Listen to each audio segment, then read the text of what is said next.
Hi, everyone. Welcome to the Cosplay Crunch. Each week we gather to talk all things cosplay and conventions, from personal experiences, useful tips and advice, horror stories, and hot takes, and sometimes the latest news and drama. We have it all. I am your host, Zavage Cosplay, and this episode we are joined by a extra talented, extra amazing, and cosplay powerful, I would say, guest. Please welcome Remy Domino. Hi, Remy. Hi, how are you doing? I am great, and I'm so happy to be able to catch up with you and to have you here. I have obviously wanted this for quite a while. I know it's entirely my fault. My schedule is absolute garbage. So I was like, glad you told me months in advance for me to like literally put you in my calendar to make sure. I'm so thank you so much for making time, and also I totally get it because oh my god, this year has been a whirlwind, and I think I probably had half as much on my plate as you, and I still feel exhausted. I know it's like my whole life right now is just I'm tired. When do I get to rest? No, you're going to Texas Red Fair. And I'm like, okay. Wait, when? Oh, I leave on Friday. Oh shit. Cause okay, I'm going to Texas Rent Fest like the second weekend in November, I think. Okay, yeah, we're going first weekend in November, and it's for them. It's a bachelorette party, so let's be fun. Oh my god. I'm going to a bachelorette party this weekend too. That's so funny, but not at the Rent Fest. Uh, Oh my god. No, this is gonna be very easy, very chill. But I'm so excited to hear and learn more about you. So okay, first of all, I don't know your cosplay beginnings. I want to know your lore and your backstory. How did you get into cosplay? What made you do this? Boy, I mean, I was always a nerdy kid or geeky kid, I guess. So I first got into like the actual costuming stuff when it was a friend of mine's sister, actually. She was really into costume design, and so we would go over there and she would kind of teach us how to do stuff like we do iron cosplay, where we would throw stuff together just kind of on the floor. And her sister is actually now is like actually like a fashion designer like in New York with a house in like Long Island and whatnot. So Live. I know, like, right? I'm like slay queen. Um, but no, I literally remember her just being like, "Do you guys all want to come over, set up your machines on the floor, and we'll make costumes and kind of hang out together?" Not the floor. Like literally, Remy, not the floor. to this day, I still will put my sewing machine on the floor, like at friends' houses. If we're doing like a thing, I don't always put it on a coffee table. I make like a pillow fortress and I sew on the. This bears an intermission. This bears an aside. So the number of different Instagram stories I have seen of you literally goblin spread on the floor with your sewing machine like in between your legs with like a glass of Merlot next to you, like hunched over, like doing like a forward like, yoga pose, literally sewing. I'm like, this is crazy behavior. Yeah, no, that's me. That's because all of the like flat surfaces always have too much crap on them for me to like make space for a sewing machine. You know how much space you have to have a sewing machine on a desk? I'm like, that's where the heat gun is. Like, of course I need the floor. Okay, fair. You're being safe. You're being safe. But yeah, no, I mean that's sort of I guess it's a kind of a lame beginning, I guess, was just hanging out with friends. But it's I've been cosplaying now since God, we would do that when I was even before high school, I think. So, like, let me just like date myself right now. It'd be like we started doing this in like the early 2000s. So I've been cosplaying a very, very, very long time. I did not know this. Yeah, I think like my first like con, like where we like drove to it, might have been like a con in like 2005, maybe. Like it was a long, long time ago when we started. And of course, before we really got into going to cons, I mean, I remember honestly, like the first time I went to a Comic Con, like there was this itty bitty little show. I don't even know if it lasted more than a year, but it was called, I think, New Moreno Con. I saw a cosplayer dressed, I think they were either Naruto or Gambit, or probably saw them as both over the weekend. And I was just like, what the fuck is that? I didn't know you were allowed to do that in public. So I think that was like when I realized it didn't just have to be like fairy costumes and stuff, but you could be whatever you really wanted to be. And I mean, I might have been like 11 when I first saw that. So, and I mean, like, I'm not going to reveal my age, but that's a very long time ago. Let's put it that way.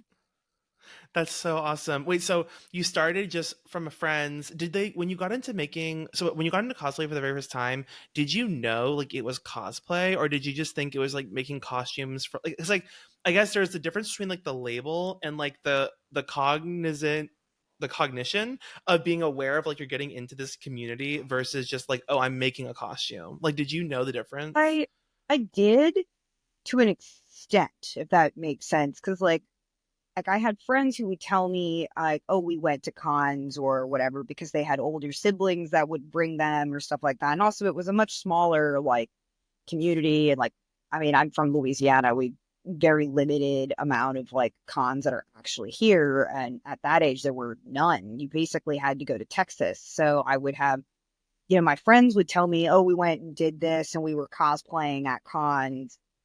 And I think somewhere between like internet culture and them, they told me. So I knew that it was cosplay versus costuming, but like my parents are like really, really big into Halloween and stuff. Like my mom used to make all of my costumes for Halloween when I was a kid. Oh, wow. So like there was I guess that it was, how do I put that? Of like I understood costume from that and then being like, oh, in my head, I guess it was less of a community thing and more like a you're just costume your costume is not just a vampire. It's cosplay when it's of something that's like exists, I guess, is maybe how I thought of it at the time versus like now it's like, well, there's a whole community and so much more that goes into it than just like I'm, dressed as Ash Ketchum today. Well, yeah, very that. And also, you made a good point, and this is like a tangent again, but it's Halloween or almost Halloween. We're like a few days out. Yeah. And it's so funny because at work, and you probably don't get this as much because of your job and like the nature of what you do, but like at least where I work, they're always like, oh, like, what are you dressing up as for Halloween? Not like, it's always a what are you dressing up as, not as like a who. And so at my work, we actually have like a whole costume like pageant, and we have like a whole like it's very much it's like a whole thing where it's the whole day, and everyone's like, "What are you dressing up as?" And here I'm like, "Here's the problem: I could pull one of like 25 costumes out of my closet." But you're not going to know what any of this is. Like, there's not one goddamn person in this office that's going to know what I'm wearing. And that's not a bad thing. But at the same time, I'm like, I feel like for the regulars, it's like you want to dress up as something that's like immediately recognizable because they don't really care how much work you put into it or what you are. Yeah, no, there's definitely my when I used to work in the office because now all my work is remote. Although we still have like even today they were like, Remy, don't forget to submit your costume to our like online contest. And I'm like, oh my God.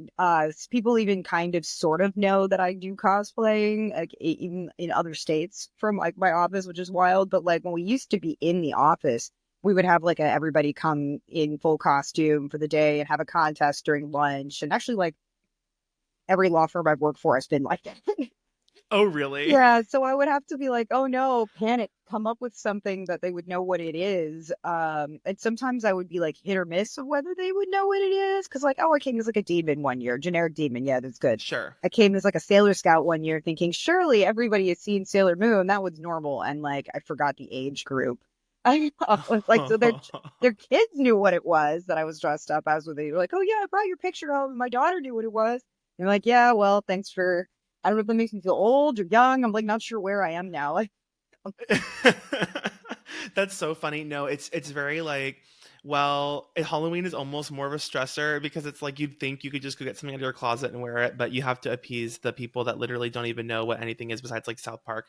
Anyway, I digress. So cosplay was not cosplay, but costuming was always in your family. Dressing up was always very normal and very like regular for you growing up. It just became more and more prevalent as you had more friends and got more connected into going to conventions.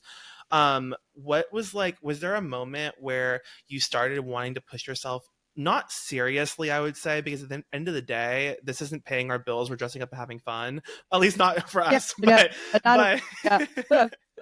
but was there a moment where you were like, okay, I actually want to actually like learn how to develop my sewing skills to a higher level? And because like your your costumes are impeccable and beautiful and so well made. Thank you. Gonna gas you up a little bit. Yeah. But there had been a moment where you like, or maybe it was a slow development, but like at what point were you like, okay, like I actually think I want to learn how to put more craftsmanship into this and to like really like go for it? Um, so I guess it would have been in college when I was in undergrad because when I was younger, more of my focus was actually on drawing. Mm, I actually used to do like all my drinking money in undergrad was art commissions and stuff. So I used to be like way more into like two-dimensional art or like 3D art that was more like fine arts, like, sculpting and painting and things like that, which are all things that like the training has then been very helpful as a cosplayer, especially when you're trying to like paint armor or even design armor, having a basic understanding of like three-dimensional form from a background in like master studies of paint like I did when I was younger. But I think like as I moved into like the college setting where there were other people around, art can sometimes be a very like solitary kind of mm, art. When I say art, like I mean drawing can be very solitary. You're kind of stuck at a computer for hours or you're kind of silently drawing. And I know maybe there's other people may disagree, but I kind of felt that way versus like the anime club that I was in. We would have like get-togethers and it would be like, oh, well, we're gonna as an event, as a group, we're all gonna go to a con together. So let's make costumes together. And I was like, oh, okay, well, if I'm gonna be more serious. I think my focus switched from like two-dimensional traditional art more into cosplay as that like friendship, real life kind of uh relationship developed. And then I think when I really started focusing on like let me do competitions, let me learn techniques, I would say probably after I finished law school, because there's like this blank, you look at my like, Remy made costumes up to this point and then disappeared off the face of the earth. Now it's like, weirdly, that's like the time when law school was happening. Uh, and like re-emerged on the other side, suddenly like making costumes again. And there was also like so many more materials available by that point that I just didn't have access to.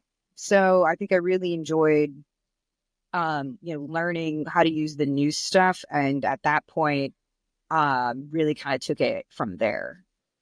hmm That's so, it's so funny that you said that because I honestly think that it is uncommon for people to take big breaks from cosplay and then return. At least from my experience, because I know that a big divide in time, at least for most people, but for cosplay especially, was COVID. Because leading up to COVID, I feel like there were so many people in the community, and then when COVID happened and everyone was kind of not forced into a break, because you could still make costumes, but I'll be honest, I think most people I know were so demotivated from making stuff during at least the first year of the pandemic that like a lot of people fell out of it entirely. But I think also that at least most people I know, like I throughout my undergrad didn't make a lot, but I did like maybe every summer make a costume or every winter made a costume, Mhm. and I like kind of consistently trickled through and still went to cons and stuff. But I think it's interesting that like you were able to at least take a break and then return back to the hobby, because I think, yeah, like I said, for most people, I think they just like end up dropping it and then not coming back. I think like for me, it was because, my regular job is so highly technical.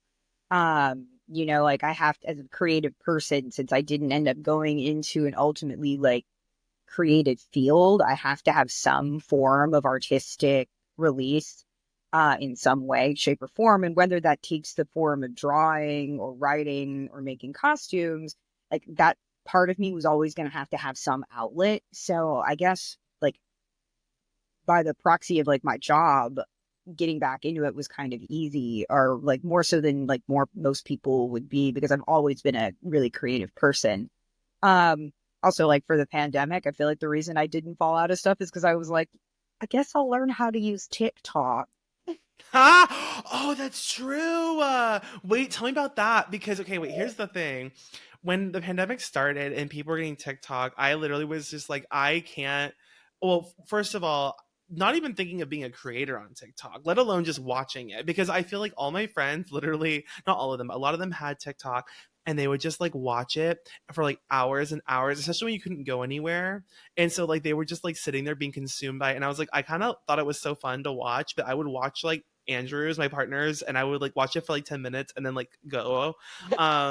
But some people like yourself and others like were able to actually like make videos and stuff, and I feel like that's so crazy because like I feel like it's like learning how to do a whole new skill, because like I feel like before that none of us made short format videos, like I we mean, didn't some come up people learning did. this.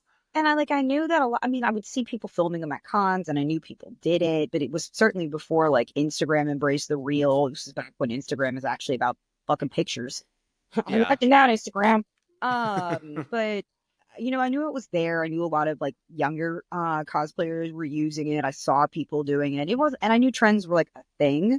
But I was very much on the like, I refuse to do this. Like and especially because a lot of it tended to be not about like skilled cosplay. Hmm. Most of most of my TikTok is like just silly skits, and whether I'm in like a really complicated costume or I literally just put on a wig and some makeup and I don't know, roll around in the grass or something, like which would be things that I've done. You know what I mean? Like it's not like, I guess I have viewed it as not being like, you don't have to be in like full cosplay to make the videos. So like before the pandemic, I was like, oh well, this is not beneath me. Like, that's a horrible way of saying it, but it's like I just didn't have interest in it, I suppose, Hmm. because it wasn't the like creative stuff. It was like, oh, this is just silly videos. But then like during the pandemic, where I'm like, I literally have nothing better to do. Like I have nothing better to do than figure out like how this is done. And I mean, like me and Rebecca, Bakugo, we started for our first TikToks. I think we were like literally, because we were in the same like COVID bubble because between our two houses. And we would like film them like in my shower because we didn't have like lighting rings or like setups or anything. And that was like the best place for audio is in the shower. So we would Wait, are literally, you yeah, serious? I'm serious. Like you go back to like the beginning of my like TikTok. I think there's a video of me like running around the backyard, and the videos after that are all like me and Rebecca literally in my shower. We've put like a curtain or something up, not a shower curtain, but like a regular one. You can't really tell that it's a shower. But yeah, we were absolutely filming all of that in the shower with like stuff propped up on the sink. Um, I had a friend of ours duet us to kind of, and there's a lot of video that has never been posted of her just trying to explain to us how to do it. Now, I felt like I was like, Gran needs my Gen Z friend to show me how to use the Hippity app for the Tiki Talkie. But That would be me hardcore. I mean, it is. I feel like every time someone's like, "Oh, let's do like don't not even me having to coordinate it, just be a part of a reel." I'm like, you had to explain it to me. Like, I don't. We're going through a door. Like, what's happening here? I don't understand. yeah, as I got more and more into it, I realized that the creative aspect of it doesn't have to be like putting on a full costume. Like the creative aspect of it is like making the skit or making the joke or whatever it is like you're going to do. Because I always say with TikTok and video content like that, there's like three basic forms of it. There's like educational in some way, thoughty, and humor. And those are the three. So either you're sexy, you're funny, or you're trying to teach me something. Not usually all at the same time, but every once in a while, you know. But I love that. kind of like whatever but there's a lot of like creativity that goes into like writing down, okay, well, this is what we're going to do. Or you guys, a lot of stuff you have to film out of order, like anything else. And I'm like, it's almost like a whole like video editing, completely separate art that was not in my wheelhouse pre-COVID, but now I've been able to like kind of mush them all together. And it's like, 'cause I used to do writing as well. So I'm like, oh, look at me, I can like write a skit now and it out in a way that I didn't know I was good at. So it's just new and innovative ways to be creative with the environment that you're given, really. That is so cool. Have you ever done a skit for like a cosplay competition before? Not in years and years and years and years. And which is funny because I was like, I absolutely could write one. Like, especially if it was something not like I could definitely write that too. But yeah, I'm sitting here thinking like I know there's some competitions that don't allow you to have dialogue. Like you knew it has to be completely um unable to be understood in like no language. But like if I was able to do something like especially humorous, especially now after like having done the TikToks where like because my forte tends to be being funny more than anything Hmm. else, like I absolutely could write something and figure that out and act it. I just like the biggest thing with TikTok really is realizing that you're gonna look like an idiot. And once you get over that, it's fine. And like it's the Once you, same yeah, as being on a yeah, once you let down your guard and you don't take yourself so seriously, it yeah. becomes a lot more. I think that's like honestly with life though. Oh I yeah. think that like you can't take things too seriously and you can find joy in the stupidity of it all. Yeah, I think that's absolutely. great. I think like maybe I should get back into doing like try to do an actual like competition skit. I'm not because it's just so many of them now were things that I'm not interested in. Like I hate to say it, but I Mhm. hate watching skits 90% of the time because it's like I don't not against anybody who enjoys doing them, but it's 75% people dancing and then 20% jokes that aren't funny or stuff you don't understand what it is. And then there's like 5% of like some of the best stuff you've ever seen in your life, like like Right. old vaudeville skit. Or I saw a girl one time do a whole Princess Tutu bit where she actually danced on point and did like actual Swan Lake. It was like you see something like that, and like that's not the same kind of dance to me as like watching the same girl pop dance, which is not to say that people aren't really great at that, but it'd be nice to see like classic skits where you had like a script and a plot and stuff like that. Yeah, a rising action, a climax, a falling action. I want production value. No, Like at the end of the day, because well, here's the other thing too.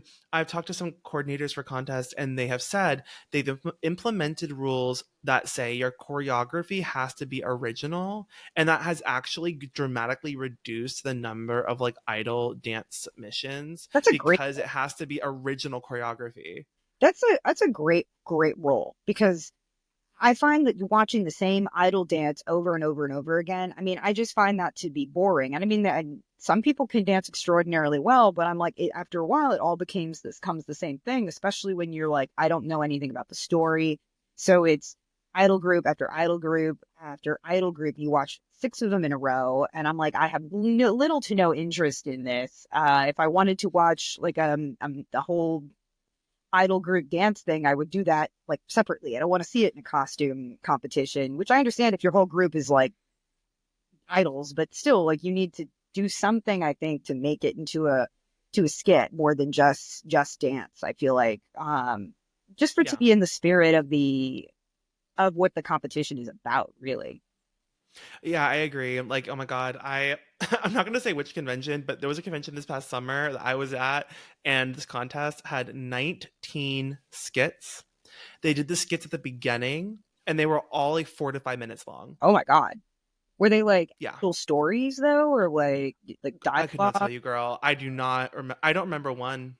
Oh, okay. Well, there you go. Yeah, yeah. Um. Okay.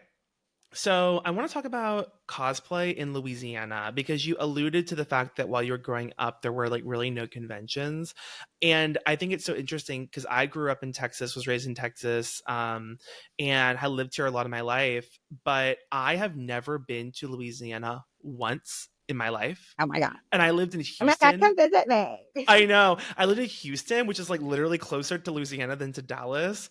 But I never been. But I think that one of the reasons maybe why is because I think a convention would have probably drawn me there, but that never really happens. And I wanted to pick your brain over like the Louisiana like cosplay community, the Louisiana like convention circuit, if you will, because I want to know the historia of it all because I don't know anything. So it's interesting because at least where I live, I mean, I'm from New Orleans. Costume is a huge part of New Orleans year round. Like it does not matter. Like people get it. You can walk into a grocery store in full cosplay to like head to foot decked out, and people just be like, "Girl, where'd you get that wig?" Like people do not care. You could go sit at a restaurant. Like it's because people are so used to it in New Orleans. There's a whole culture of well, you start planning your Mardi Gras outfit the day after Mardi Gras. Like you start talking about your Halloween costume by the end of July. Like it's just that culture is here, but the actual like con scene really isn't. the big con we had for years was MechaCon. And Mm. that one unfortunately got killed. I think by like the price of the hotels, if that makes sense. Like they weren't able to get guests anymore at reasonable prices.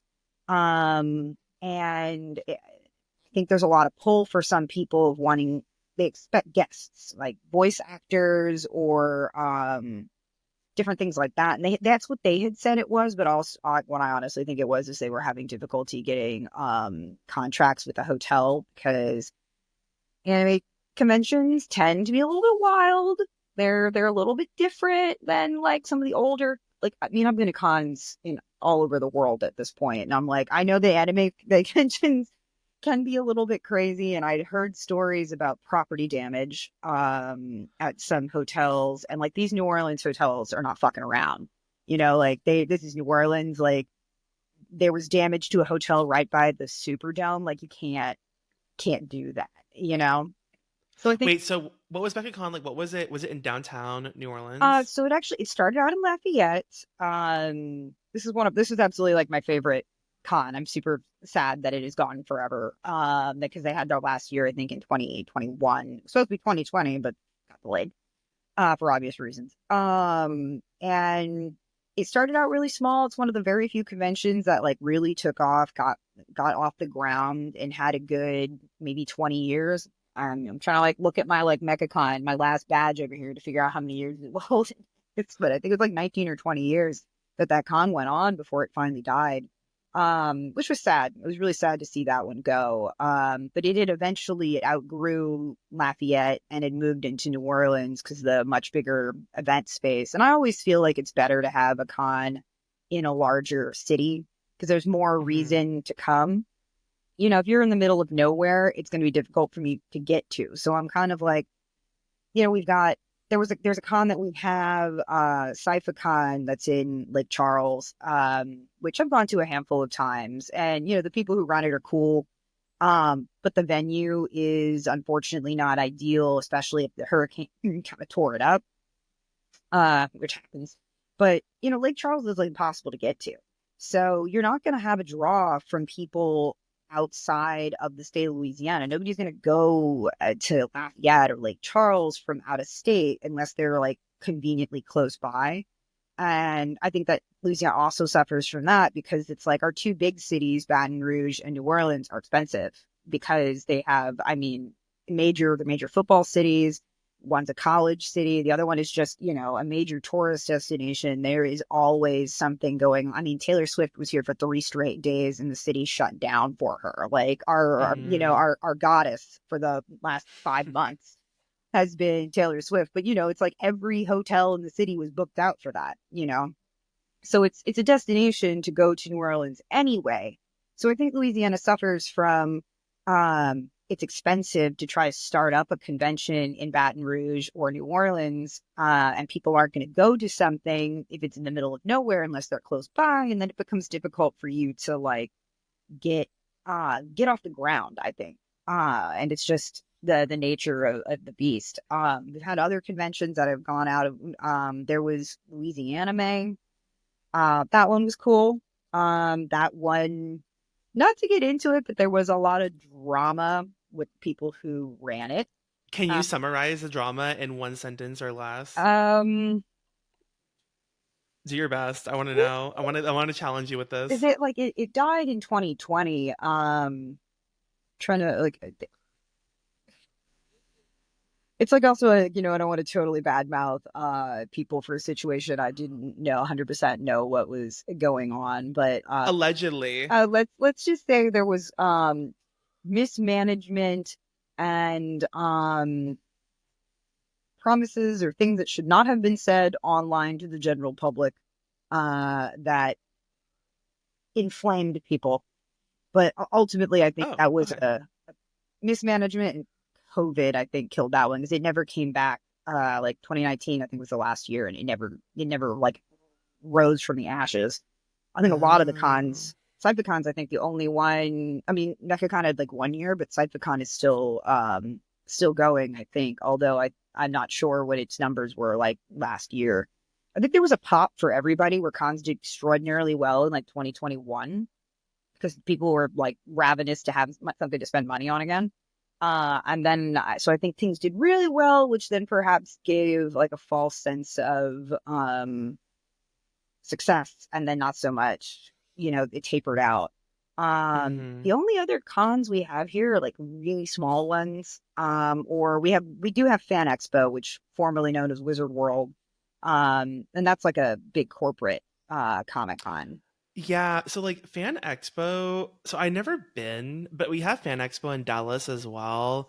Um, I think that this is the one that I have been told by everyone who's gone that basically it is like the autograph meet and greet convention. Mhm. Like there is not much happening in the way of programming outside of the actual like celebrity guests or voice actors or artists that they Yeah. bring, and basically the whole gig is you get there, you get your pay for your badge, you go into the room, and then you line up in queues for all these people, and then you pay for your autograph, pay for your photo, whatever, and you just do that for all the people, and like everything else is kind of like an afterthought. Yeah, it's more that style, which is interesting. It's because it's sort of like in between, like yeah, like anime Comic Con and like you ever been to one of the creation events? Do you know what I'm talking about?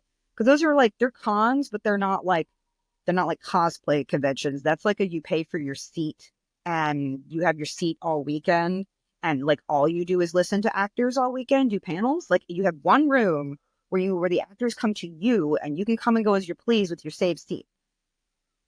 It's sort of so I can see you've I'm like been to one of the. gagged. No, Oh wait. yeah. So like, what is this like? Where does this exist, and what community does Um. this exist? Is this It, like with writers or what? no. I mean, maybe I don't know, but it's more like a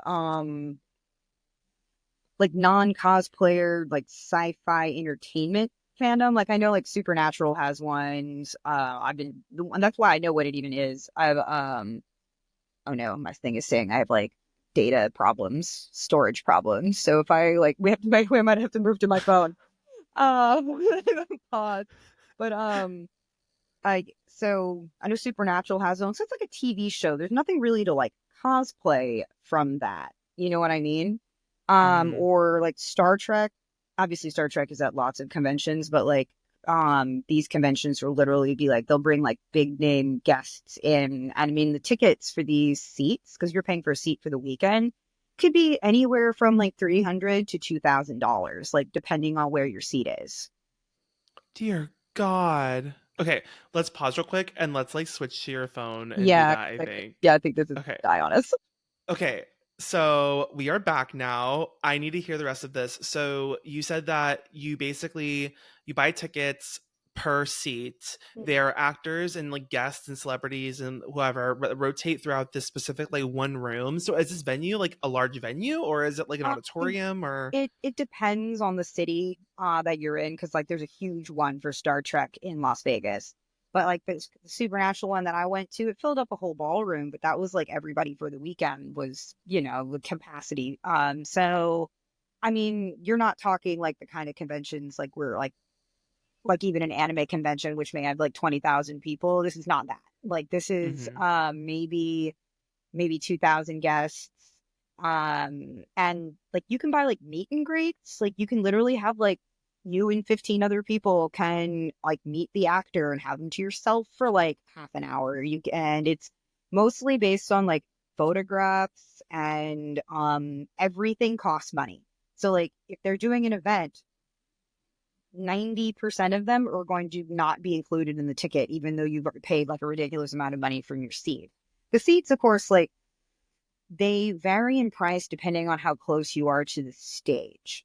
Mm. So like front row gold passes or whatever, like $2,000, and then they kind of, and depending on the con, like Supernatural, that's those prices. I know those offhand because those are the ones that I like to go to. I have never paid $2,000 for a seat. I just want you to know that right now. On the Uh, record. but the decrease in price as they go further back, and then there is general admission that they'll open up closer to like the convention that isn't a saved seat. So you don't have to spend that kind of money, but like a lot of the badges, like the silver pass that I got for the Vancouver Supernatural show, it comes with the autographs.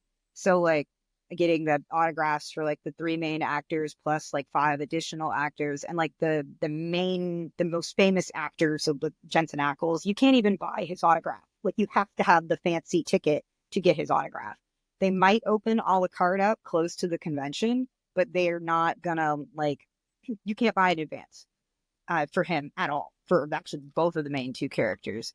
And then you Uh, figure like the third most famous actor, I guess would be Misha Collins. I say most famous. I don't know, like the favorites, you know. right. Misha Collins, his autograph is starts at like 120. So I'm like, by that point, if you want these autographs, it's like, okay, well, it's not too bad. But then I see people who go to like five of them a year, and I'm like, what could you possibly, what are you signing? Like, are they signing your forehead? Like, I don't fucking understand. Like, how do you have to run out of stuff for these people to sign? Like, I don't know. Oh my God. There are that many a year? Um, it depends on the show, but yeah, I know Supernatural, at least this year had one almost every month. Oh my I think they're God. kind of they go on a. I was looking at the shows for next year, like starting in like June. I'm pretty sure there's one every month through the end of the year. I don't know when these poor Mm. people see their families. I really don't, between filming and having to go do this stuff. And then they have other ones that are not just in the United States on top of that. So they'll have Oh. appearances in other countries. And it's the same, like, kind of very different company, but sort of set up where it's like you buy the seat. Um, this whole other world of conventions you didn't know about. Absolutely not. Yeah. Never in my life. Yeah, and they're like Wait, so highly specified. Like, you get a supernatural one, you get like Star Trek. They have a bunch of them that are like really weird crap, like the librarian, at Stargate, Vampire Diaries. Like they're more like niche stuff. But you get a better like experience than you would. And I feel like Fan Expo is a little bit of both of those, where it's like you're paying for your photo ops and your autographs. Um, and with the panels, you don't have like to get made. They do have assigned seat, not assigned seating, but like reserved seating passes if you pay more money. So it's sort of like in between, but at the very least, like the other panels at Fan Expo for the unless it's a workshop, or included in your regular badge. It is cool though because the Fan Expo has comic book artists though, so you can get oh, that's stuff true. like autographed like that. And they also, because they do bring people like that, like Stanley, bless his soul. I had him autograph the first appearance of Loki for me, and they actually had a. Cause I don't even want to tell. It's a journey of how I managed to get my hand on the Journey into Mystery comic, but anyway.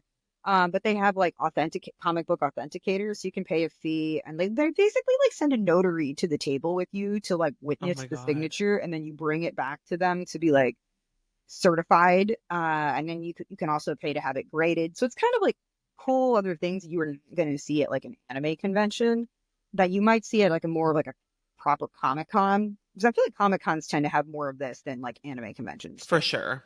For Yeah. sure. So yeah. Um, that's so crazy. So wait, so other than the comments you just mentioned, I want to name some other ones I found on Google, and then you tell me if these are real conventions and what you think of them. I guess I don't know, like I don't need detailed reviews, but I also want the vibes. I want like good vibes, mid, maybe not. I don't know. That's right. Okay, wait. So okay, before I talk Fan Expo, Wasabi Con. I think this only had 1 year so far, and it was basically I didn't go because it was an inconvenient weekend. I think it was the same weekend as the Magazine Street Champagne Stroll. I'm sorry, but this bitch is not gonna pass up like uh 5 hours worth of free champagne. Okay. Oh God, that sounds amazing. And I also had an idea. It's literally like was the size of a ballroom, and by that I mean literally everything: the stage, all of the vendors, um, like everything was like literally just in one hotel room. Oh my And gosh. so, but I mean, it's its first year, so I don't know. Maybe it'll be better. Well, the weird thing is, there's a Wasabi Con in Florida and a Wasabi Con in Portland, Oregon. The one in Florida, I'm fairly certain, is at the very least is the same company. Yeah, the one in Oregon I think is the same company too, and that's the one that had rats in their artist alley. Yeah, so it's sounding a little bit like this is a history for this kind of like let's do it on the cheap and see if people notice. I don't know. Nerds, Live. some nerds are desperate, man. The number of people who I run into who tell me they've never been to a con out of state before, I'm like, what the fuck is wrong with you? Like, save your money, go. Like, you can. Leave this place. I'm like, Okay. don't spend your money on these like teeny, like five teeny bitty cons. Just save up and go somewhere. No, very. Anime conclave. That's I think it's actually like inside of a store kind of a thing. Like, I don't think it's like a not it's not a big event like what you're thinking about. Okay, because I think I wait. Let me look real quick. I think I looked Oh, at it, and it was like, um, Google it myself. it says it's June 7th or 8th at the Marriott, New Orleans Anime. Warehouse District. What is this? This has maybe not had its a show yet because I've not even heard of this. It says join us for the second annual anime and gaming convention in downtown New Well, that tells Orleans. you how I don't I don't know. I can tell you I do not remember this one being advertised or hearing about it previously, so that is would be of mild concern to me. Huh. It's not to say that maybe it's Interesting. great, who knows, but like I certainly don't oh, It's a friend of mine is a guest. Who knew? oh, who knew? Okay, maybe you should go. You should go June 7th or 8th of 2025. Mark your calendar. All right. Well, I don't know anything about that one, I will say. I thought it was something Okay. different. GalaxyCon. That one is also new. I don't know if they've had their first year yet or not, or if it was recently and it would have been small. I think it's run by the same people who run like the Galaxy Con like up in like Raleigh. I think it's the same company. Oh, interesting. Louisiana Comic Con. That one, I think that's in Lafayette. I think so. Yeah. Yeah.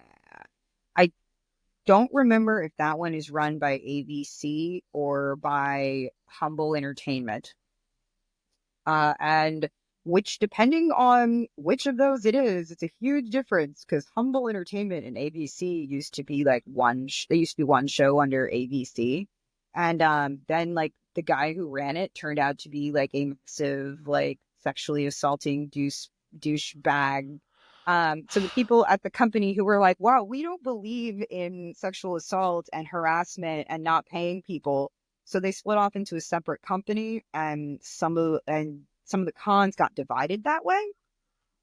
So you kind of have to look to see who runs some of these. Let me check to see if Louisiana Comic Con is. Wait, so is Humble Entertainment the good one? Are Yes, they the good guys? yes, Okay, Humble is the good. good I guy. like that. I love that for them. They sounded like the good ones. Yeah, they're The very, very Humble. nice, very, very nice people who run that. Like if you see that they're running one of their events, they honestly, oh yeah, I can see that it's one of theirs because the Raven is their symbol. So yeah, no. So I have not been to that one since the break. Like I've been to it before they had the break, and it's like a again, these are all really kind of in my opinion, versus my opinion of a large convention is like, or of a normal size convention is like a Katsucon. So, Uh my huh. opinion of what is of size is skewed, but it's on the smaller side. It's inside the Cajun Dome. The And Cajun Dome. the Cajun Dome. Yeah, it's a convention center, I guess. It's another one of it's in one room, but it's a large room. Um, and I think they have panel rooms upstairs, kind of very similar in setup to Fan Expo, but not as like large a scale. If that makes sense. Okay. That was the end of my list. The other ones I had on here were Fan Expo, um, Cyphacon, which you mentioned, and MechaCon, which is gone. Hmm. Yeah, I think that's Yeah, all of them. yeah, yeah, And we have our fair share of like deceased conventions in Texas too at this point, which is ironic because you said how I mean you it's funny because you said, oh yeah, when I was younger we started Texas for all the cons, then cons started being created in Louisiana and I started going to those cons, and now I feel like, well, MechaCon's gone, but I feel like now in Texas I don't know what's happening with the conventions. I feel like some are going away and they're being replaced by others. I don't know. yeah. Because it's like we used to go to like ACon every year That was like our Mm-hmm. big like summer like out of school. That was our big event. That one, and I think maybe Onicon. I think we went to Oni. Liv, Galveston. Yeah, we used to go to that one, and we used to go to Akon. Of course, Akon's dead now, which is so sad because Mhm. like they that was like I when I think of like my childhood of like my first con, like my real con, I think of Akon. And it was like in downtown Dallas. And then it moved. It had so many issues with it. It moved and then, I don't know, management problems. And I don't even know why they moved it to Tyler. And I went both years that it was, well, in Irvine, which is outside of Tyler, Texas, I think, right? Or, no, it's outside. They moved it. They moved it all. They moved it from like at least from when I started going from the Hilton Anatole in downtown Dallas to the Fort Worth Convention Center in downtown Fort Worth. Then they moved it to the fairgrounds Yeah. in where the Dallas State Fair takes place. It's a hellhole. Yeah. And Heard then they that. moved it to Irving, which Irving. is like kind of in between Dallas and Fort Worth. Yeah, I've been And to the 2 years they went in Irving. I went both years it was there. I got burned real bad on the year that they moved it to the fairgrounds because you went? I had Oh, not okay. She's refunded. like, No, girl, no, I didn't go well, that. well, but my hotel room was not refundable for the Fort Worth, and so it wasn't. Not only was it not the same like city, but it wasn't the same weekend. So like we couldn't get our money back on the hotel. So even if we had wanted to go to the fairgrounds shit show, we couldn't afford it because we still had to pay for that fucking hotel room. What did you do? Did you go? Well, there was no con there. No, we No, didn't. but I did mean, you no, we did you go didn't go. We anyway? just left the hotel room. Like we were like, okay, well, I guess we're staying home. Like, no, we had to pay for an empty fucking hotel room. We were furious. Oh my god, that is so rancid. Oh, I hate that. That gives me energy of like so not the same, but like there's a small ass convention called that was called the Dark Realms Con. We're not going to go into it, but basically they had a location in Irving at the Toyota Music Factory, and they had contracted the Marriott Hotel in Irving next to the Irving Convention Center to be their host hotel. And then a week before the convention, the Toyota Music Factory allegedly like closed their contract on them, and they had to move their convention from the Toyota Music Factory all the way across DFW oh my to god. this warehouse that was in downtown Dallas. Oh my god. And the hotel that they had contracted was still in Irving, which was like a 35-minute drive away. Oh my god. And they didn't tell anyone that the hotel wasn't there anymore. Like they didn't announce it or anything. They just left it That is there. And so they were like, fucked up. Oh, I know. And so even like the days before the convention, if you went to book the hotel, it would say, "Oh, our partner hotel in Irving," and oh, like you. mm, Anyway, mm. um, no, I mean, I kind of wish I got to go to Mecha Con because it sounded fun. I kind of regret not being able to like go to that convention because I did hear about it and saw like some pretty cool things. Yeah, But that one was my favorite. The people who ran it, really special. Good. I became friends with them over the years of going. It was also really an interesting con because they kind of went with this like immersive thing. Like the idea was that you were on you were visiting a starship base for the weekend. So like all of the con staff had jumpsuits and rank and like the different color suits told you what department they were in and like my like hold on, I think I can reach it from here.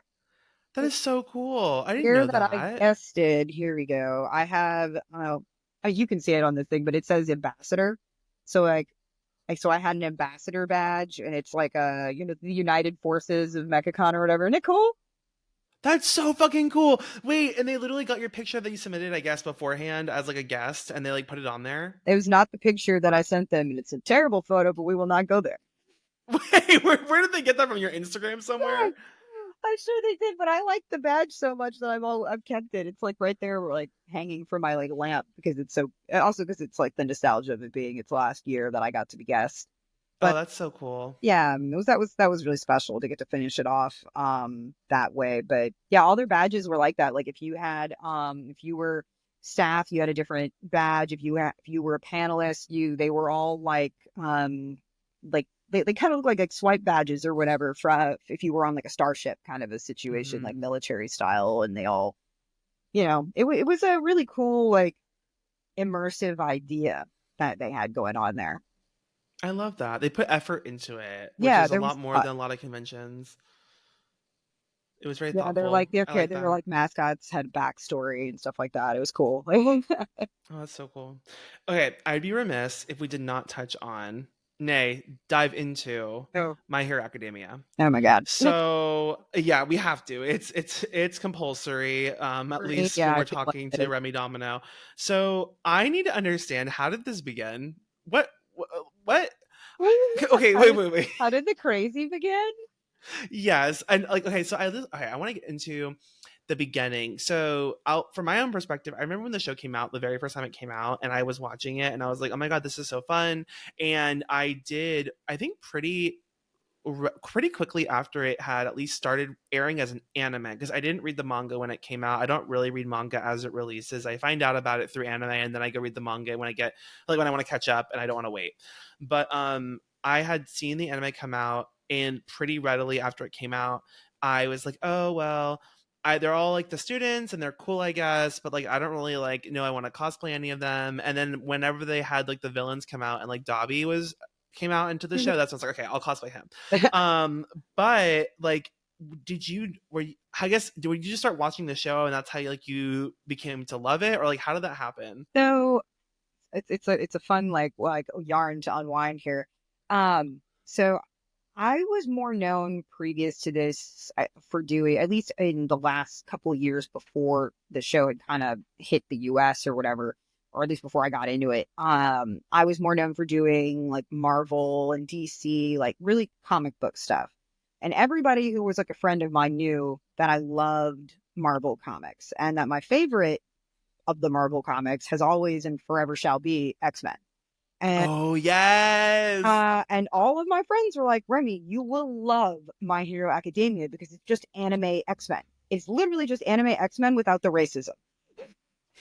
Or only with like slightly adjusted racism, like only some racism, like not regular type racism, like uh and I was like not resistant to it, but I've just kind of at the time had not really been into anime or manga for a while. I'd been really my partner at the time, they were really into more comic books. So that was more of our life at the time. So I was at like a Barnes and Noble for something unrelated and saw that they were having a sale on manga and it was like buy one, get two free. And I was like, oh, fuck it. All right. Well, everybody's told me, everybody on God has told me, Remy, you will love this. It is just X-Men. So I was like, okay. And I read the first volume and I'm a super fast reader. So I'm actually more likely to read a manga than I am to watch an anime because anime takes too much time for you to get too much information to me. Right. So it's like a manga might take me, let's say it takes me 30 minutes to read a whole manga, but that's like basically the entire season. You know what I mean? For hours for hours. It's just to me, it's more time economical to read the damn thing than it is to watch it. Especially if I have to wait for something to come out in English because if when I'm watching TV, 90% of the time I'm doing something else, at the same time. Oh, same. You know, Right. whatever it is. So I know people are, go on the line and say, oh, is, um, subtitles is superior, but I'm like, I don't got time for that shit, y'all. Like, I don't have time to sit down and read that, but I have time to sit down a manga where I can do twice the amount of information in the time. So I read and by the time I got to the second one, I was like, oh yeah, this is basically just, this is like if you took like Spider-Man, Peter Parker, weird origin story and like smooshed it with X-Men, you get My Hero Academia. And I was like, oh fuck yeah, I do like this. Um, and kind of went from there. My first costume pitch, the worst character that I actually cosplayed from it, I Hmm. think the pitch was actually to do Todoroki. Uh, Oh, really? and it was because I was just starting to become friends with Beku at the time. Because she had recently moved from Baton Rouge to the New Orleans area. So I was like, oh look, somebody who I kind of know. We were from cons or whatever. We were kind of hanging out, and she didn't, believe it or not, she didn't have that much interest in doing Deku, which we all know now. It's like wild, That's funny. known That's for ironic. cosplaying Deku. Um, and we decided, at the time I was going to be moving to Baltimore, which I did actually do. I moved to Baltimore and we decided um that I was going to come back for the 2018 MechaCon and we were going to compete in the competition. And we ultimately decided that it would be better to be Bakugo and Deku because they were more recognizable. And she didn't want to have, because it was going to be Todoroki and Momo, I think, was the, and Oh, okay. we were just like, there's just not as much to do with those outfits for competition. Um, Also, like Bakugo's was always my favorite. I mean, let's be real. Like, I'm screaming all the time. I'm just like Bakugo, like in his 30s, where he's learned to like not scream first, but like the Hulk, I'm just fucking always angry, right? So if I'm just base level always angry, and then perfectionist overachiever who is feels like garbage if not, everything is not exactly perfect, and if I'm not the best. Oh wow, wait, maybe I relate to the character. Wait, stop. Not you breaking it down like that. Oh my god. Yeah, because like it's more to it too. It's literally like the I think the obsessive part of it kind of came from being isolated in Baltimore at the time, but like I mean, the reason I relate to his character so much, and I mean, I'm not going to make this too boring for people who aren't familiar with the character, but it's like he is a, hot-headed perfectionist where like anything other than being the best is unacceptable and has, emotional trauma like related to that. I'm like, that's fucking me. Like, I'm the firstborn child. I was the one who was expected to be perfect. And, like there was a certain expectation of me in life to like, you're going to do the perfect thing. You have to do extraordinarily well. You have to be the best. You have to be number one. Like second place is the first loser. Like that kind of mentality Mm. was sort of the expectation of me. So I've always been that person. And like seeing that in this character, especially since I'm older and but I can absolutely relate to this feeling that of what he's going through of like, also, I'm just, our personalities are similar and that I'm always fucking angry. Like my singular most, my singular emotion, if you had to say, what do you feel other than like general like Zen happiness would just be just fucking rage. So Burning all the time. yeah, honestly, like, so a combination of always being angry, and partially it's being angry at like what I'm gonna be such a great crotchety old lady one day, because I get angry at stupid people, and I get angry at other people's inability to do things exactly in the way that I expect them to be done.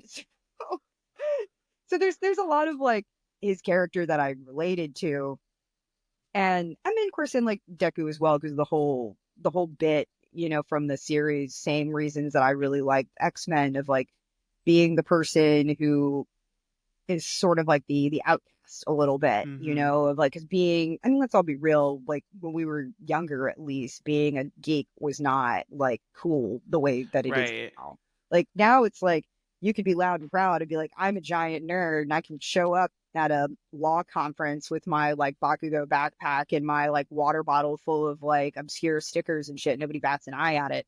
Or like my coworkers all know, like, I got Right. y'all get messages of like, how was Dragon Con from like people who have almost no understanding of what nerd culture even is at all. But like when we were younger, they wasn't like that. I'm so happy like for the generations that like today that like Gen Z and what is it, Gen Alpha? What is that what they're called? I think so. Yeah. I'm glad that that's not the case anymore because, like, when I was younger, it was really like isolating to be into comic books and into stuff Mm-hmm. like that. Like, you were weird to like Pokemon. Like, Yeah. like when I was a kid, like having Pokemon, like Pikachu stuff was you were weird for that. And so I think there's also a bit of like that social isolation of that I relate to Deku. So I don't know, like I had a lot going on like mentally with why I liked it so much on like an emotional level, I guess. That's so many layers. Well, they also say that, I mean, I think it's very true. We talked about this many times before, but like just with taking on a costume or a project, you're much more likely to have fun and succeed and like really want to do the project to the fullest extent if you have an emotional attachment to the media or the character itself. Hmm. And I feel like for you, that just kind of went beyond just like an affinity for a given character because you think they're interesting written or you like the show or the game, but more so that you felt like a connection on like a multiple levels of your personality and like Right. your own like background, Yeah. which is probably why you've made how many Bakugo cosplays? Shit. Do you have a total? Do you have a number? Off the, And I'm off the, count. I want to count like the A. Okay, I want to count like even like the alt versions. Like I want to count like if you and counted the alt versions, I could probably like figure out how many I physically made. But if you start getting into like alt versions or like fashion model versions or those, like all of all of them. stuff, Estimate, it rough it number. it probably 30 at least.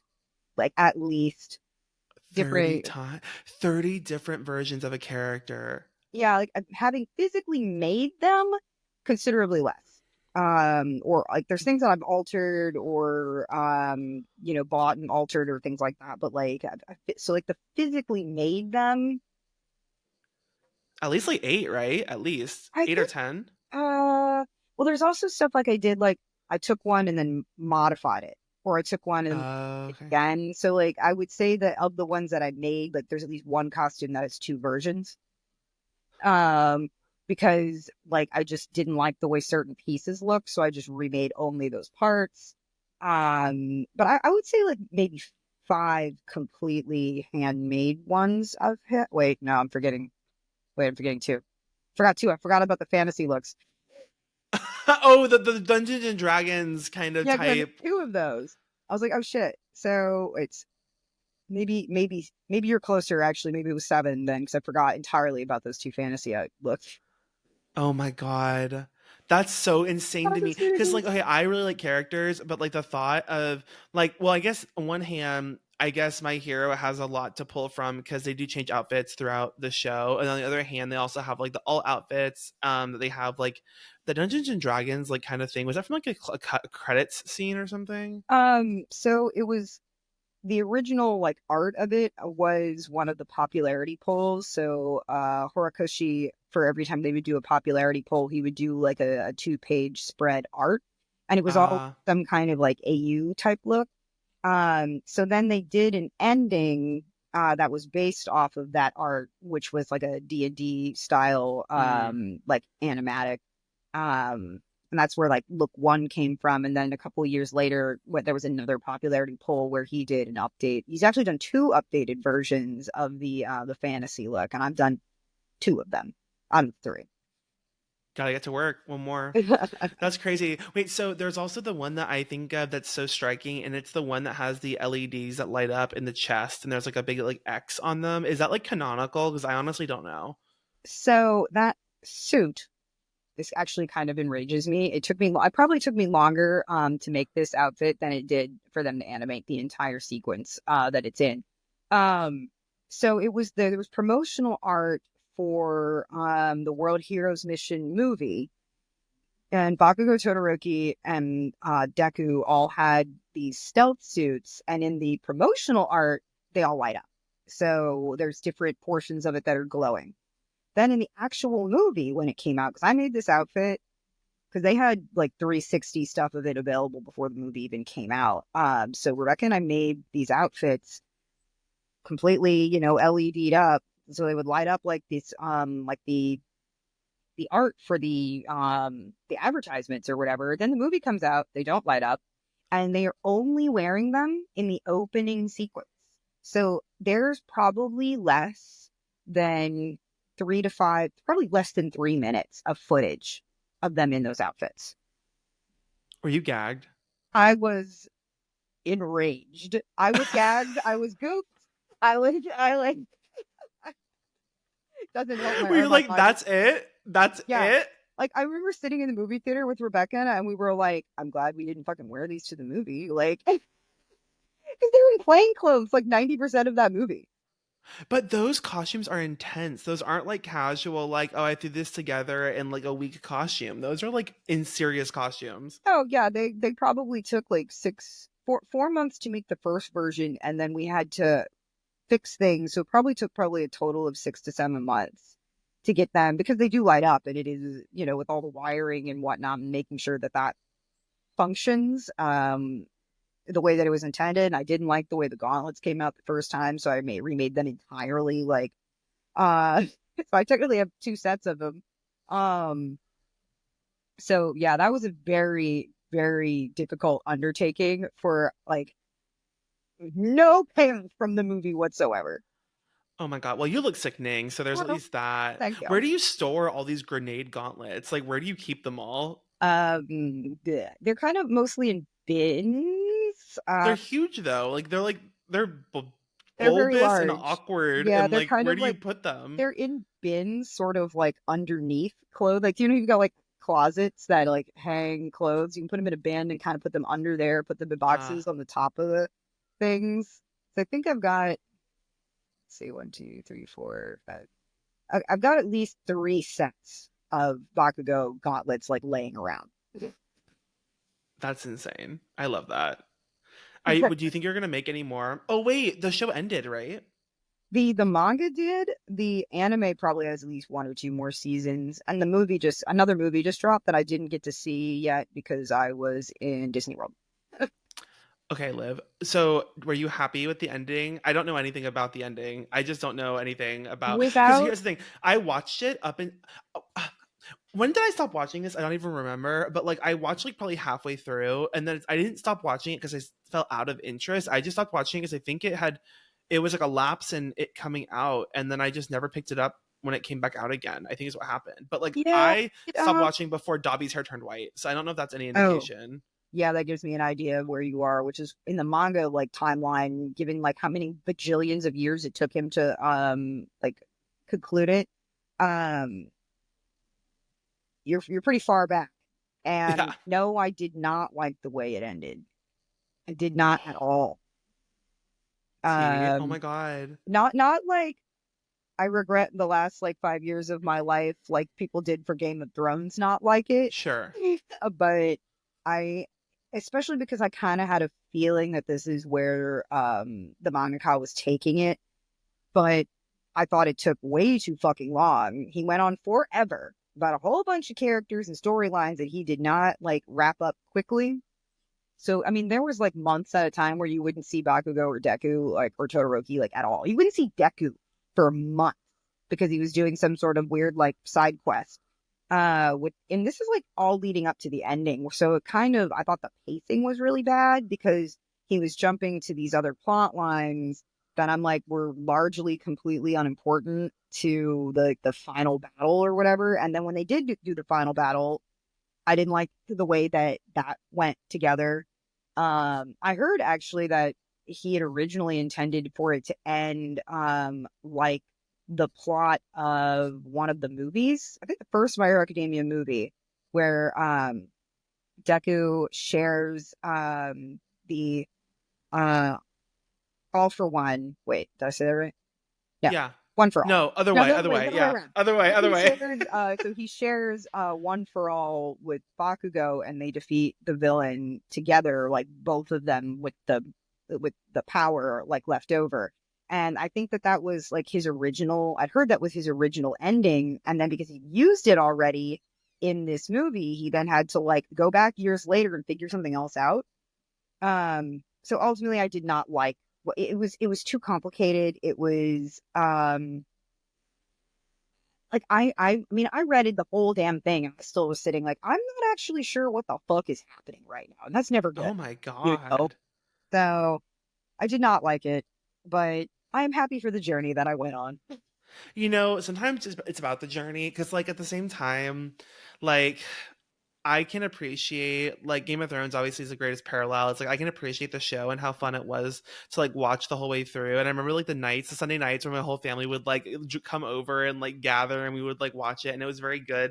And so yeah, did they fuck up royally like the last 2/3 of the last season? Yes, absolutely. But like at the same time, it's kind of like, well, after years of reflection, you're just more mature. You've moved on a lot quicker than I feel like most people from Game of Thrones moved on because I feel like for most people it took like years and years. To get over it. Yeah, I mean, Yeah. fair the ending was not at least like it wasn't like he didn't do anything with like the characters that was out of character, which I think Mm. is a huge difference. Like I just didn't like what he did, but like Deku acted exactly as I thought Deku would, given the circumstance that he was put in. So at least I didn't think it was some betrayal of the character itself, which I think is the big difference between like what they did with Daenerys. Right. Why people were so offended like with that ending. Also, I don't know, like when I started thinking about it, I think I've actually, because you mentioned how many Bakugo costumes and I made, and I started just thinking, I was like, I think I've cosplayed like 13 characters from the series, and some of those I've made. So I made 2 Deku costumes, 2 Todoroki costumes. I made a Dabi costume. Um, and I'm like, that's, I feel like there's more. But I've actually cosplayed either with looks or something, several other ones. Like, I, I don't Well, because you've also done like you've done female versions of the boy characters too. So that's why you get two. So I'll do like two Yeah. Todorokis, 2 Deku costumes. Bakugo has anomalous several, but like, but there's Holy female and shit. male versions of the same costume for him too. So, woo! Your Dobby was so sickening too. I like looked it up. Did you do like how did you do like the staples on his face? Like what did you use for that? So the staples themselves are actually real staples. Okay, I did the same thing. So I just like I cut the prongs off of I them. did the same Yeah, I thing. just glued the. I feel like literally no other way of doing it looks as good as having real staples glued. No, literally, I did that. Like, I look, so like, I think the first time I did that, and then like the second time I wore him like twice, I think, because that makeup was too much. And like, I basically got like saran wrap, I think, and I like put that underneath the liquid latex, and I like liquid latex saran wrap to my skin to get all like wrinkly and shit. And then I put over it, so it looked like my skin was like all wrinkled, and it Oh, was like nasty. yeah, I use liquid latex for mine. I did not, but I did not go further than that. I was like, because I was like experimenting, because I was like, okay, I did it the first time, and I was like, let's see what else we can do. And then, oh god, the makeup was so bad; it took forever. It was like hours. Ugh. Like when I would tell people like, "Oh, do you want to cosplay this?" I was like, "Look, if I'm putting on Dobby, this is like a 12-hour like commitment. Like if I'm painting my face, I'm not taking it off. There is no other character that day. Do not ask me to change into something else. There is only Dobby. I will change clothes into a different Dobby look, but I was like, this paint is on my face like ad infinitum." I know, no, literally, exactly. No, it was so good. No, I mean, your cosplays are so pretty and like Oh, they're just so thank well you. executed. And I also like I want to know quick advice from you, prop making. What is your favorite piece of advice just in general for prop making? Because I feel like your props, like your gauntlets or other pieces of armor that you wear on your costumes are always so smooth and so well finished and so well proportioned. Like what is your general advice for like prop making, like hot Uh, tips from Remy Domino? my biggest hot tip, honestly, is that you can make anything look really good with a good paint job. Um, like it doesn't matter really how crappy it is underneath there. If you paint it well, or if you make it make sense, like okay, you didn't sand it to make it mirror smooth. Okay, well do the battle damage then, but you gotta like commit all the way to that. If there's a texture like on your material, like incorporate that. Do a black wash or something, make it make sense. Like but I always feel like it doesn't matter. Like I painted props for other people, as either like not commission, but like as a, I do like swaps, especially Yes, with like same. Rebecca, where I'm like, I don't want to sew this. Will you? I'll paint this prop though. Very me too. But yeah, that's my biggest, like pointer number one is like really focus on your paint job because no matter how bad or unfinished something looks, you can really make it look twice as good as what it actually is if you concentrate on painting.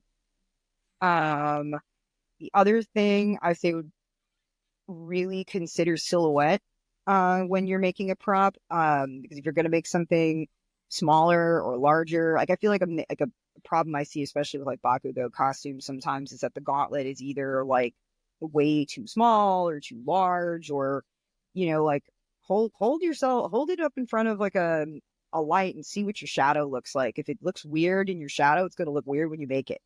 Hmm. So I think that's also a good pointer. And as far as like finishing things, like sand with your tears, sand for 100 billion years. Wet sand with your tears.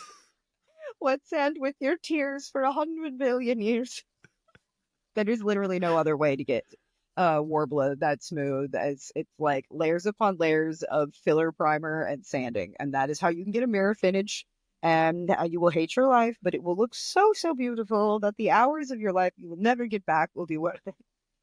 At the end of the day, yeah, when you've achieved God status and your fingers are rubbed off, basically. Although I did learn that like a little hand sander, like there's like little tiny ones Yeah, that you can get. yeah, I've got one of those. Yeah. It Because I only had no. in larger spaces. There's nothing you can do on a piece this big, like. It's true. When the pieces get really tiny, you kind of have to use your hands, and that's when your fingers start to bleed. I I do also like last. that my arms usually then end up looking like really good, like afterwards. Oh, at the You're end of the like project. because of the project you're doing, like it's basically like you're lifting weights for hours. You get on stage afterwards, like, man, my arms look amazing. Oh, it's probably the 3,000 hours you put in of sanding. I know. I had to listen to like a lot of music or like a podcast or something. Like it's a lot. Listen to this podcast while you stand your next fucking prop. Yeah, Unless it drives you crazy and makes you go insane. yeah. Well, Okay. Lastly, I want to talk about Holiday Matsuri. So have you been to Holiday Matsuri before? yes, I've been several times. I'm not. I mean, I guess I was about to say I haven't been to the new convention center, but nobody has. So That's what I was gonna ask you about. So you haven't ever been to this convention center for a different convention before? no, I haven't. So should be interesting. Uh, Yeah. I'm sad I actually missed I missed Holiday Matsuri last year, and I am trying for the life of me to remember why I did go. And it might have been it was because it was in the middle of the week. It was. Yeah. And I was like, I'm sorry, I have like a 9 to 5 type job. And I was like, there's no way that that's going to fly, especially not that close to Christmas. And I'd also gone to Japan in for Thanksgiving, so it was like money was a little tight, so it was like trying to take the PTO off.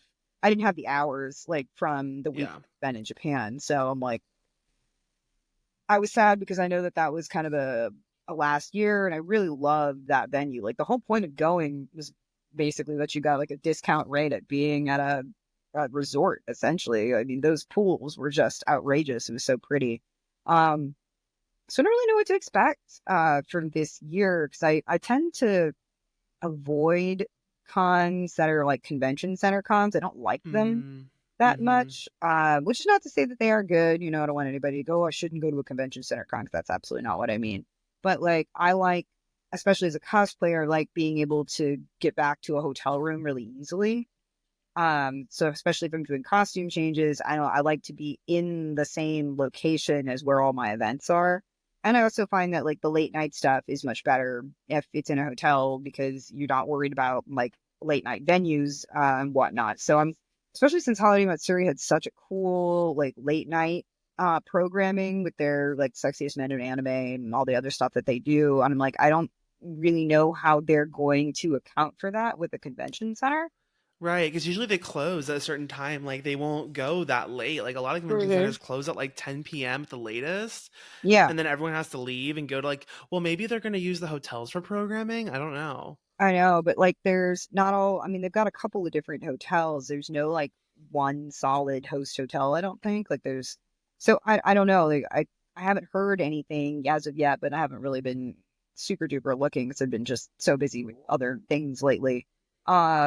Like what they're gonna do or what their programming looks like. They may not have released it yet. I mean, we're still 2 months, almost 2 months out. So Yeah, I guess we'll see. I'm excited because okay, I never been, but like, and I'm kind of no. sad I never got to go to the old location. I know it's like the people that never got to go. Well, this is not maybe the same scale, but like I always thought of the people that never got to go to the Hilton Anatole for ACON, Uh, and that was like the one that was all inside that giant Hilton where it was yeah, with like the ice skating ring.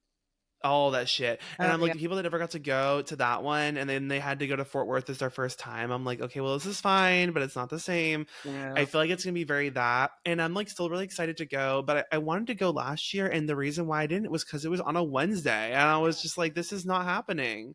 Like, Like I feel bad like that I didn't get to go, but it was like you can't put con a Wednesday, Thursday, Friday directly before Christmas. It was like I, that was just not gonna happen. And I recognize they did it because the hotel had like double booked the weekend or something. And that hotel hated Holiday Matsuri, hated us. hated people. Like, they wanted that con gone because one of the biggest problems was they didn't rent out the whole hotel for it, and it could have. They only had a con block, which meant they had regular guests in the Uh, hotel, and they didn't like force all the cosplay people, crazy people, into one like tower because the hotel had like 3 or 4 different towers. Um, so you would have like total normies, all the muggles trying to go to Disney World coming down or coming back from like late night Disney, and there's nothing but tits and ass everywhere with late night cosplayers with like their whole fucking like hoo-ha out on display. Like From Mickey Mouse to the yeah, whorehouse in three exactly. seconds flat. Yeah, and of course, like people would get wild, especially in their like lobby. And I will say this is something I hate to say it about like anime conventions because it does tend to be a little. It swings on the younger end. It's changing a little bit now, depending on the conventions. More the millennials are still going, so it's evening it out a little bit. But like you see a lot of younger people go to these, and younger people don't have money. Let's just be real. If you're a college student, most of you are dirt poor, or if you're in high school, you're poor, because obvious you don't have your own adult money to spend on adult things, and younger people tend to be um more disrespectful of things because Sure. like A, they're young and stupid. B, like if you break it, like you don't have the money to pay for it. It's not like the hotel is going to come after you. So, I mean, I remember Thursday night one year. I'm wearing like a Bakugo Kigurumi that I made. So let's just add, maybe it is 8. Surprise, And surprise. maybe there are 8. Oh no, forgot about that one. Um, um, and like we're in like Jimmy Jams and our like little like holiday drinks, and there is like people already Thursday night like doing the Dougie on top of a table and like security guards running in to be like, you can't dance on the tables. It's like 7 o'clock in the evening. Like, that's the reason. Oh, fuck. Yeah. So it would get like that. And again, you'd have noise complaints from from the muggles and people like going back and forth from Disney. It's not like Dragon Con, where first of all, like everybody at Dragon Con's got money. It's like Mm-hmm. it's if You have to. you're a young person at Dragon Con, it's because you're there with your parents. Like Yeah. like it is, and they sell out every room in those hotels. Like every single human being in that hotel, and there's 5 hotels, uh, host hotels for Dragon Con. Every single room is attending that con. Right. There is no misconception. There is no mingling of the populace. It is You're all the same. No, you don't have this like because I mean I remember one time at Holiday Matsuri, I was dressed as Mirko, I think. So of course I'm like a sexy bunny at the like pool bar because we were taking pictures outside. Gorgeous locations there, and like this total like rando muggle was like, so I come to this hotel like once a month most, and they were trying to get me to not book this week, and I said no, I always come to the same hotel, and he's like, what the fuck is happening right now? And I was like, this is why. This is why that we have the problem. They had the problems they did. And I mean, he was super nice. He bought me and my friends a drink because we explained to him like what like, an anime convention and cosplay was, and he was like, "Well, now I know. This is kind of cool. I can see, He's like, I'm just gonna sit here and watch and drink my drink out here, but damn, I wasn't expecting this." And it was like that was the problem is they weren't telling people, and I can imagine if you're there with like, Bobby and Susie, your little children coming back from Disney and you got like the debauchery that was going on, which is acceptable in a space like Dragon Con. Also, even at Dragon Con, even though every single human being there is fucking drunk, nobody's doing the Mm-hmm. Dougie on top of a table in the lobby, all right? That's true. That's actually true. I've never seen like egregious effacing of property at Dragon Con that I can think of. Like people leave little shrines and stuff around, but like Yeah, I I mean, don't ever see people dancing on top of like fucking countertops or things that I can yeah, you think of don't see actually. property damage like that at those cons. And I think it's because people are older. To some extent. Also, it's like, I mean, there's people who've been going to Dragon Con for 50 years. I mean, there's just like a certain level of like, Decorum. yeah, decorum, I guess is the best way of putting it. I don't know. Because, Respectfulness, I don't and know. don't get me wrong, it's crazy. But like you don't see like property damage on the scale that you do for like anime conventions. Also like these hotels are like they know what they're in for. I think like probably Matsuri got in there and it was just the hotel was not set up to deal with it. And they have a connected, they used to, it was like a hotel and then a connected convention center, Hmm. but there was no like bar in the convention center area, and you weren't supposed to bring alcohol over there. So it forced people into this relatively small like lobby and like outdoor like fire pit area with one bar, and people would have room parties, which they tried to shut down. And it was just, I mean, let me tell you, it was fun. But it was like I remember like on the Thursday seeing that, like being like, whoa, that this is more than I was expecting on a fucking Thursday night. Y'all like calm down. I think it was like 2021. I was like, I know the pandemic. You all have forgotten how to act in public. But like this is Very. like this was never acceptable ever. I know exactly all the madness and debauchery that ensued after the pandemic when everyone lost their fucking minds. Yeah. But anyway, thank you so much for being here. I had so much fun. Yeah, so that was really good. I know I'm sorry it took me forever to like get on the show, but I'm really happy that you invited me and that we were able to make it work. Time is a construct. It does not Right. matter. And you are welcome back anytime. I'll book you for 2028 and then Oh we'll yeah, have you that'll come be back again. and it's fine. Yeah. Somewhere between my trip to like Iceland and Austria, it'll be fine. Are you really going to those places? I am going to Iceland. I Ooh, at least I think we bitch. are. Rachel and I are pricing it out right now. So there's this Good Omens convention we went to in England last year that we really loved. It was actually like this convention was amazing because you literally paid like £200 and they fed you 3 square meals a day for 4 days. Like literally, like Friday they had a dinner on the lawn, and then Saturday, Sunday, and Monday morning they fed you 3 meals. And when it wasn't like, oh, you can come get your like sandwich. No, this was like white tablecloth, like real silverware, like chafing dishes and fresh fruit and sodas and a bar in there. Like, and you didn't have to pay $1 more for the alcohol you did, but you didn't have to pay $1 more. Like that was like your hotel, which was like I think like the ticket to the con and the hotel combined was maybe like £250, and you just got fed. And like there was a bus tour that cost no additional thing, and it was like a complex. There was nobody else there, so there was no What the muggles. fuck? It was literally just Good Omens cosplayers dicking around in a beautiful English countryside town. So we saw in the Discord they're holding it again, and we were like, fuck yeah, we want to go back to England for this damn con. Like we're going, and hell yeah. So they were like, we're not gonna go fly to England just for like the 3 days. So we're going to go somewhere else first. Last year we were already kind of want to go to Scotland. So this year we're like, well, what if we did like a tour of Iceland and then just popped over? I live. That is so good. So yeah, that's what our plan is right now. Or do like 6 day tour in Iceland and then fly from Iceland to England and do the Good Omens convention. Oh, that is so gorgeous. Please share some stuff on stories. That way I can see and live vicariously a little bit. Oh 'Cause my that's God. so Do not nice. worry. You will hear much about it, I'm sure. Because like, I'm already starting to like, I need to make like a Lord of the Rings outfit or something to go to these places. Because I mean, I know like Lord of the Rings is still all in New Zealand, but some of these like landscapes, when you start going to places like that, they're, I mean, I've already been making like the hobbits won't survive the mountain jokes every time Rachel pulls up a picture of an iceberg. So,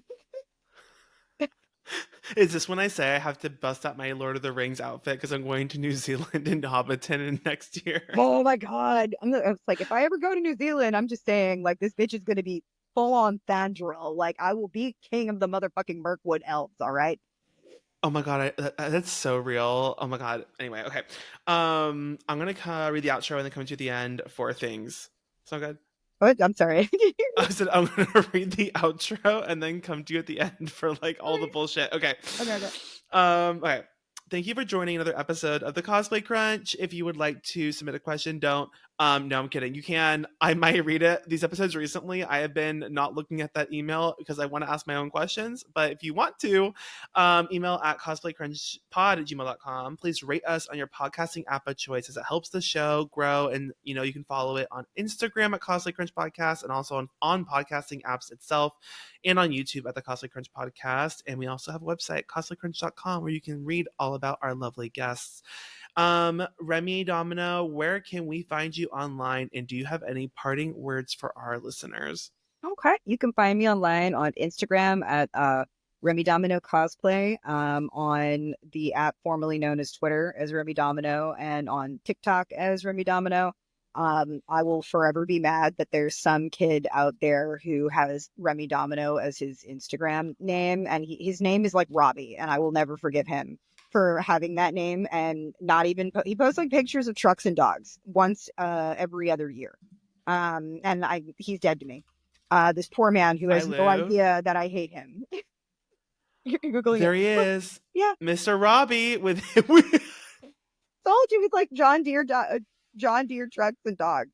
At least he's a dog lover. I'll give him.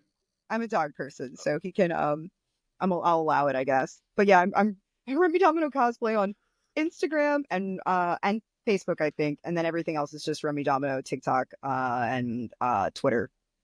Perfect.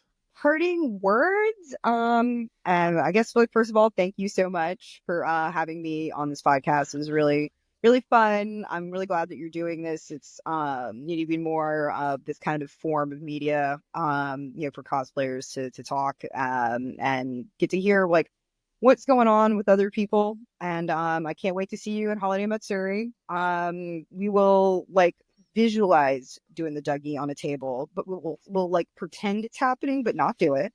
And I just hope that hearing these podcasts bring more cosplayers to our community, because we're cool. We at least think we're cool. We can at least pretend. We can put on our hats of delusion and then live. Like, fine, this is my Delulu hat. It's fine. I think this is my Pikachu hat. Wait, is this Pikachu? Oh, it's cute. Yeah, Pikachu. Mine all right. is technically a Tron hat if like you were a deep enough nerd to like know about what Flynn's arcade is from the movie Tron. No. See, okay. This is the deep lore. The deep cut. Oh my god. Okay. Well, until next episode, we will see you later. Goodbye. Bye.